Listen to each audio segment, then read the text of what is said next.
दोस्तों, महाभारत में पांचों पांडव भाइयों की पत्नी द्रौपदी के बारे में तो आप सभी जानते ही हैं।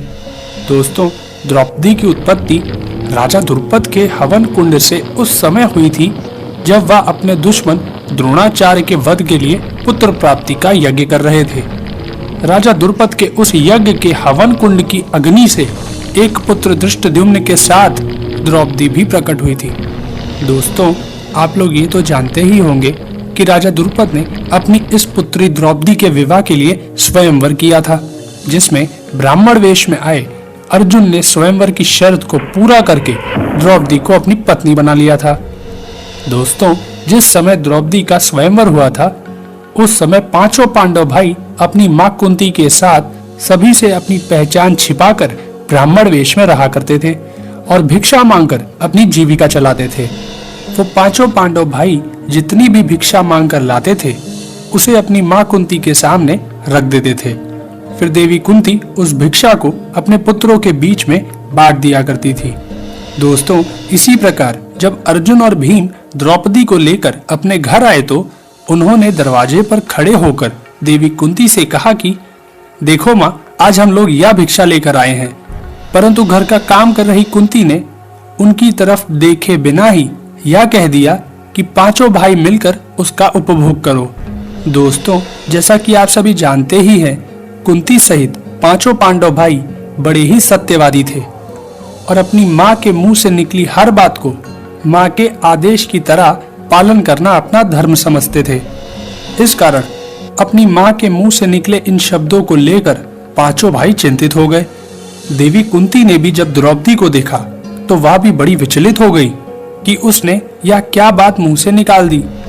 तब देवी कुंती ने अपने पुत्र धर्मराज युधिष्ठिर से कहा कि कोई ऐसा रास्ता निकालो जिससे द्रौपदी का भी कोई अनर्थ ना हो और मेरे मुंह से निकली बात भी झूठी ना हो। दोस्तों, जब किसी से भी इसका कोई रास्ता नहीं निकला तो इस बात से राजा द्रुपद भी बड़े परेशान हो गए और उन्होंने अपनी सभा में बैठे भगवान श्री कृष्ण और महर्षि व्यास जी से कहा कि धर्म के विपरीत किसी स्त्री के 5 पति की बात तो सोची भी नहीं जा सकती है।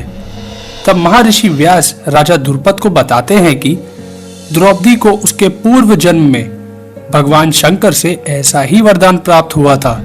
भगवान शिव के उसी वरदान के कारण ही यह समस्या हुई है और भगवान शिव की बात अन्यथा कैसे हो सकती है। महर्षि व्यास के समझाने पर राजा द्रुपद अपनी बेटी द्रौपदी का पांचों पांडवों के साथ विवाह करने को राजी हो गए थे। दोस्तों, इसके बाद सबसे पहले द्रौपदी का विवाह पांडवों के सबसे बड़े भाई युधिष्ठिर के साथ किया गया और उस रात द्रौपदी ने युधिष्ठिर के साथ कक्ष में अपना पत्नी धर्म निभाया। फिर अगले दिन द्रौपदी का विवाह भीम के साथ हुआ और उस रात द्रौपदी ने भीम के साथ अपना पत्नी धर्म निभाया।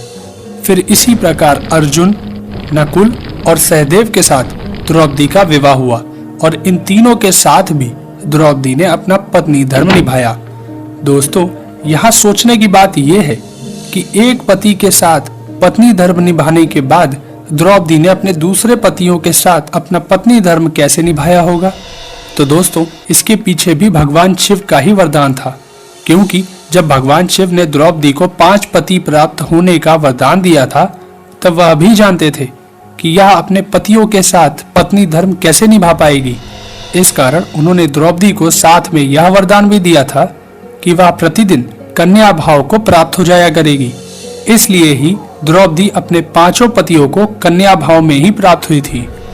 परंतु संतान प्राप्ति हेतु भगवान श्री कृष्ण ने यह सुझाव रखा कि प्रतिवर्ष द्रौपदी एक ही पांडव के साथ अपना समय व्यतीत करेगी और उन पांडव के बीच यह भी निर्धारित हुआ था कि जिस समय द्रौपदी अपने कक्ष में किसी एक पांडव के साथ अपना समय व्यतीत कर रही होगी तब उनके कक्ष में कोई और पांडव प्रवेश नहीं करेगा।